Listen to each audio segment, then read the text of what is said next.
starting to get gray hair just thinking about this. All right. So shots have been fired. And when someone comes against your industry and says that people should not start a lawn care and landscaping business, I have to say something. So I'm not going to call out who this was exactly because it was a few years ago that they wrote this. And so maybe they've changed their mind. But the article's name is 5 Ugly Reasons Not to Start a Lawn Maintenance Business. So I'm going to go through this today. I'm going to go over the 5 things that this author suggests that you should not start a lawn care business with. And yeah, let's just go through it. So the first one is competition. The author says that there are plenty of lawn care businesses out there, and competition in most areas is huge. And there's well-established businesses. Okay, so this is the deal. Every great business started in a very competitive industry. Even the ones today that you think are like super technologically advanced and innovative, like Tesla, Apple, all these industries that like have been disrupted by these companies started in industries where there were dozens, if not hundreds of alternative options. When you start, almost never do you have an advantage. There's always movers in the market. And if you're the first one ever to think of something, guess what? Those don't usually succeed. It's the ones who start in a crowded market, dominate that market, and then grow and innovate inside of that market to become industry leaders. Competition is something you should run towards when you're starting a business. When you look at all the flashy new startups in terms of like the new app, the rate of success of the new app that's going to change the world is so minuscule. There are literally millions and millions of apps on the App Store, and all of us have maybe 50 or 60 on our phone, and they're mostly the same ones. Because guess what? Most people don't win the brightest, flashiest new app. They don't. And so competition is something that's good. If your thing is so revolutionary and so new, I honestly don't think it's going to do very well. Start in a market where you know there's demand. Great. Lots of competition mean there's lots of demand for the services. Therefore, there needs to be lots of competition to supply the demand. I like competitive marketplaces. I like to start there because I know there's demand for my product. And then I like to focus on how do I serve the customer better to the point where I can innovate and make it a better customer experience so they come to me instead of the competition. All right, the second reason why you should not start a lawn care business is because it's financial risk. Starting a lawn maintenance business is a huge financial risk. You need to buy equipment, purchase insurance, and you need to form a legal business. You have to start an LLC and get insurance. Yeah, it's called starting a legal business. Anyone in their right mind has to buy some sort of equipment. I don't care if it's a mop. I don't care if it is a squeegee. I don't care if it's a lawnmower. I don't care if it's shears. I don't care if you're starting a tech business. Like, you gotta have some startup capital. You gotta put something at risk. And to say that, it's very difficult because you have to purchase insurance and you need to form a legal business.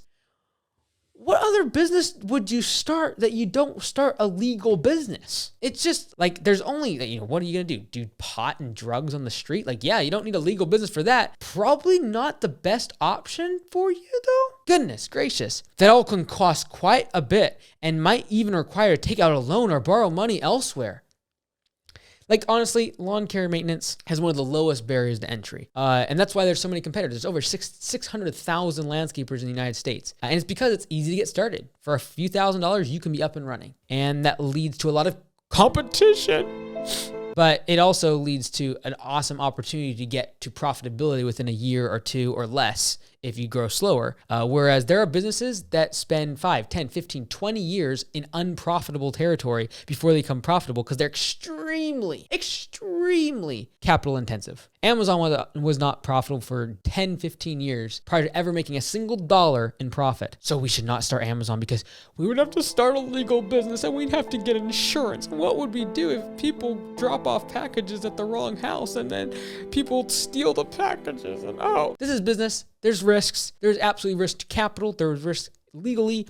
And that is why capitalism works, is because the free market gets in and figures out ways to do things better. And yes, it's going to require risk to innovate. I'm not going to read the rest of the financial risk one. It's a joke. If a customer doesn't pay you, it might mean that you're going to miss your personal financial obligation. Like, seriously, you're the business owner. Profit at the end of the day is going to you. If a customer doesn't pay, yeah, you're right. You're not going to be able to pay your personal bills. If you have a retail store and someone's coming and steals from you, guess what? You're going to lose money. It's called risk. If you're a business owner, you're going to have to put risk. Capital at risk is what leads to outsized returns. If you're going to just want average returns in the stock market, you're going to put into an index fund, get 4, 5, 6, 7%, maybe a well-diversified portfolio of bonds and real estate and things like that, 7, 8% a year.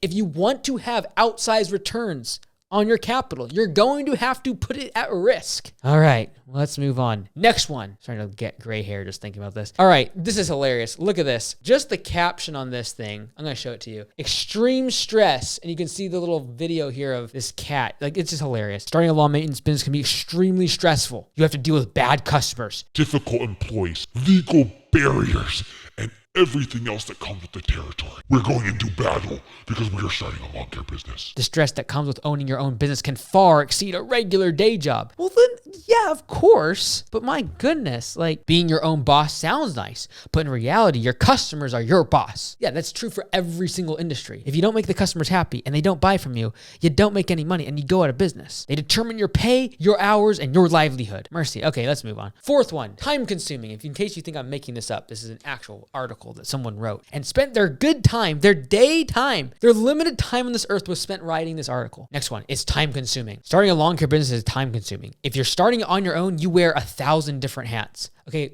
newsflash. If you start any business by yourself, you are going to wear 1,000 hats. You're going to have to do marketing. You're going to have to do sales. You're going to have to do administrative. You're going to have to actually perform the work itself. You're going to have to do marketing and figure out web design. You're going to have to figure out how to do design of your print marketing material. It's unending, all right?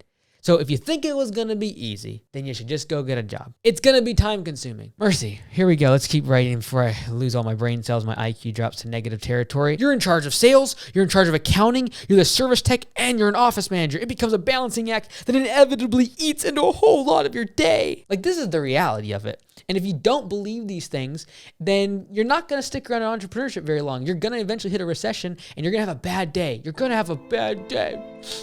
You have to work longer than 9 to 5, and you're probably gonna quit. A regular 9 to 5 is not going to cut it if you're just starting out. You essentially live in your business in the first few months, and if you make it through the first few seasons, there are busy seasons that require seemingly round-the-clock attention. So long vacations, goodbye weekends, forget about breaks. To say this is about lawn care maintenance, it's basically just about entrepreneurship. And honestly, all these things are really up to you. The coolest thing about having your own business is the fact that you get to determine your rate of growth and you get to determine how many hours you work. If you don't want to work on weekends and if you want to have long vacations, you can. It probably is just going to lead to a slightly less growing business and potentially a slightly less profitable business. And it might take you longer to get to profitability. It might take you longer to get employees that want to stick around if you're taking a month-long vacation, but eventually you can figure it out. All right. Failure rate is high. This is the fifth one. In case you stuck with me for the past 8 minutes listening to this craziness. Failure rate is high. You should not start a long-term business because failure rate is high. And here they take the stat that was said by Forbes. 80% of businesses fail within their first 18 months. Read that again. The failure rate of starting your own business is incredibly high. Why is your lawn care business going to be the one out of the 5 small businesses that actually make it past a year and a half? Even if you feel you have the know-how and skills to run a business, the statistics are against you. So we should all just go to the average. We should all just focus on what everyone else is doing. We should all go to high school. Then we should go to college, go into massive amount of debt.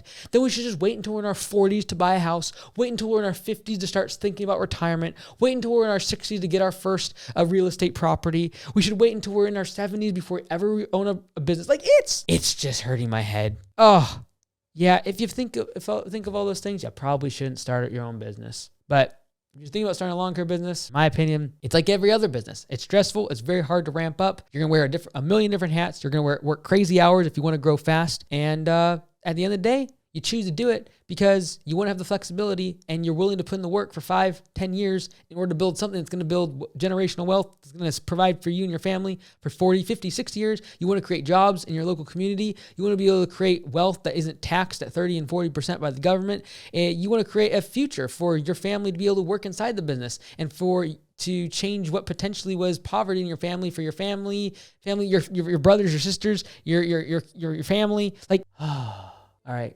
I'm gonna close the video out. Watch this video over here if you want to hear about another cool video. Hopefully not as depressing and demoralizing as this one. Hopefully more encouraging. Just click it. It's fun.